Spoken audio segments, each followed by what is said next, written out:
ಕಾಲ್ತುಳಿತ ದುರಂತ ಕೇಸ್ಗೆ ಮತ್ತೊಂದು ಸ್ಫೋಟಕ ತಿರುವು ಸಿಕ್ಕಿದೆ. ಸರ್ಕಾರಕ್ಕೆ ಪೊಲೀಸರು ಬರೆದಿರುವಂತಹ ಪತ್ರ ಟಿವಿ9ಗೆ ಲಭ್ಯವಾಗಿದ್ದು, ಜೂನ್ 4ನೇ ತಾರೀಕು ಪೊಲೀಸರು ಅಪಾಯದ ಎಚ್ಚರಿಕೆಯನ್ನು ನೀಡಿದ್ರು. ಡಿಪಿಆರ್ ಕಾರ್ಯದರ್ಶಿಗೆ ವಿಧಾನಸೌಧ ಭದ್ರತಾ ವಿಭಾಗದ ಡಿಸಿಪಿ ಕರಿಬಸವಗೌಡ ಪತ್ರ ಬರೆದಿದ್ರು. ಅಪಾಯದ ಮುನ್ನೆಚ್ಚರಿಕೆ ಸಂಬಂಧ ಸರ್ಕಾರಕ್ಕೆ ಡಿಸಿಪಿ ಪತ್ರ ಬರೆದ ಬಗ್ಗೆ ಗೃಹ ಸಚಿವ ಪರಮೇಶ್ವರ್ ಪ್ರತಿಕ್ರಿಯಿಸಿದ್ದಾರೆ. ತುಮಕೂರಿನಲ್ಲಿ ಮಾತನಾಡಿರುವ ಕಾಲ್ತುಳಿತ ದುರಂತದ ಬಗ್ಗೆ ತನಿಖೆ ಪ್ರಾರಂಭ ಆಗಿದೆ, ಸ್ವಾಮೀಜಿ ದೂರು ಕೊಡ್ಲಿ, ಬೇಡ ಅನ್ನೋಕ್ಕಾಗುತ್ತಾ ಅಂತ ಹೇಳಿದ್ದಾರೆ. ಕಾಲ್ತುಳಿತದಿಂದ ಆರ್ಸಿಬಿಯ 11 ಅಭಿಮಾನಿಗಳ ಸಾವನ್ನ ಖಂಡಿಸಿ ರಾಜ್ಯ ಬಿಜೆಪಿ ನಾಯಕರು ಪ್ರತಿಭಟನೆ ನಡೆಸಿದರು.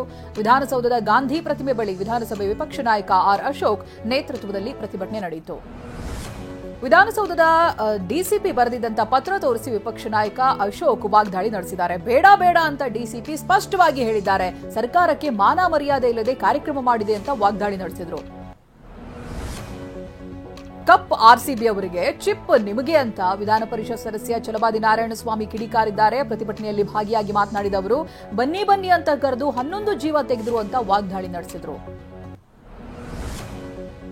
ನೀವು ಸೀಳು ನಾಯಿಗಳು ಲೂಟಿಗಿಳಿದಿದ್ದೀರಿ ಅಂತ ವಿಧಾನ ಪರಿಷತ್ ವಿಪಕ್ಷ ನಾಯಕ ಛಲವಾದಿ ನಾರಾಯಣಸ್ವಾಮಿ ಹೇಳಿದ್ದಾರೆ. ಕಮಿಷನರ್ ಸಸ್ಪೆಂಡ್ ಮಾಡಿದ್ದು ಇತಿಹಾಸದಲ್ಲೇ ಇಲ್ಲ, ತಪ್ಪು ಮಾಡಿದ್ದು ಸಿಎಂ ಡಿಸಿಎಂ ಅಂತ ಕಿಡಿಕಾರಿದ್ರು.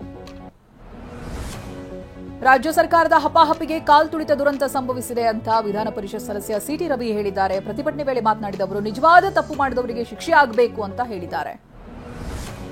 ಕಾಲ್ತುಳಿತದಲ್ಲಿ 11 ಜನರ ಸಾವಿಗೆ ಸರ್ಕಾರವೇ ಕಾರಣ ಅಂತ ಮಾಜಿ ಸಚಿವ ಕುಮಾರ್ ಬಂಗಾರಪ್ಪ ಹೇಳಿದ್ದಾರೆ. ಬೆಂಗಳೂರಿನಲ್ಲಿ ಮಾತನಾಡಿದವರು, ಪೊಲೀಸ್ ಇಲಾಖೆ ಮೇಲೆ ತಪ್ಪನ್ನ ಹಾಕಿ ಸಸ್ಪೆಂಡ್ ಮಾಡಲಾಗಿದೆ, ದುರಂತಕ್ಕೆ ಸರ್ಕಾರನೇ ನೇರ ಹೊಣೆ ಅಂತ ಹೇಳಿದ್ದಾರೆ. ಡಿಸಿಎಂ ಡಿಕೆ ಶಿವಕುಮಾರ್ ಸಂಜೆ ದೆಹಲಿಗೆ ತೆರಳಿದ್ದಾರೆ. ದೆಹಲಿಯಲ್ಲಿ ನಗರಾಭಿವೃದ್ಧಿ ಸಚಿವಾಲಯದಿಂದ ಅಧಿಕಾರಿಗಳ ಸಭೆ ನಡೆಸಲಿದ್ದಾರೆ. ಅಲ್ಲಿ ದೆಹಲಿ ಪ್ರವಾಸದ ವೇಳೆ ಹೈಕಮಾಂಡ್ ನಾಯಕರ ಭೇಟಿ ಮಾಡಿ ಚಿನ್ನಸ್ವಾಮಿ ದುರಂತದ ಬಗ್ಗೆ ಹೈಕಮಾಂಡ್ಗೆ ವಿವರಣೆ ನೀಡುವ ಸಾಧ್ಯತೆ ಇದೆ.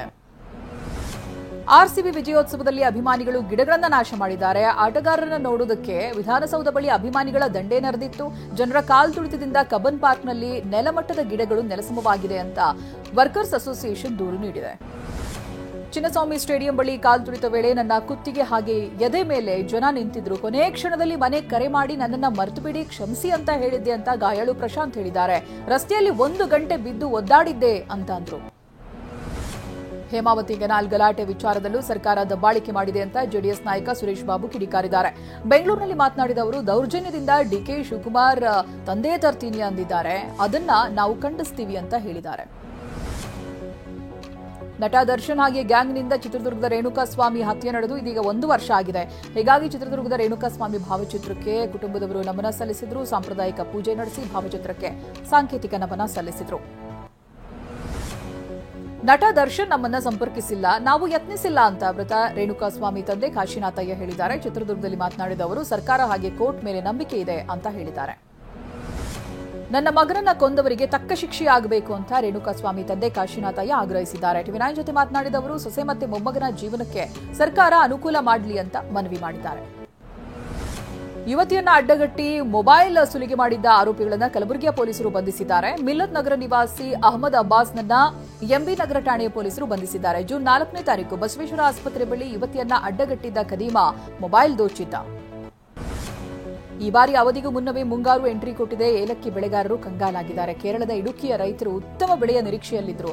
ಆದರೆ ಅವಧಿಗೂ ಮುನ್ನವೇ ಎಂಟ್ರಿ ಕೊಟ್ಟು ಅಬ್ಬರಿಸಿರುವಂತಹ ಮಳೆಗೆ ಏಲಕ್ಕಿ ಬೆಳೆ ನೆಲಕಚ್ಚಿದೆ.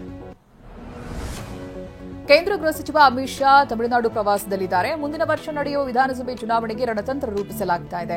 ಇವತ್ತು ಬೆಳಿಗ್ಗೆನೇ ಮದುರೈನಲ್ಲಿರುವಂತಹ ಮೀನಾಕ್ಷಿ ದೇವಾಲಯಕ್ಕೆ ಭೇಟಿ ನೀಡಿ ವಿಶೇಷ ಪೂಜೆ ಸಲ್ಲಿಸಿದರು.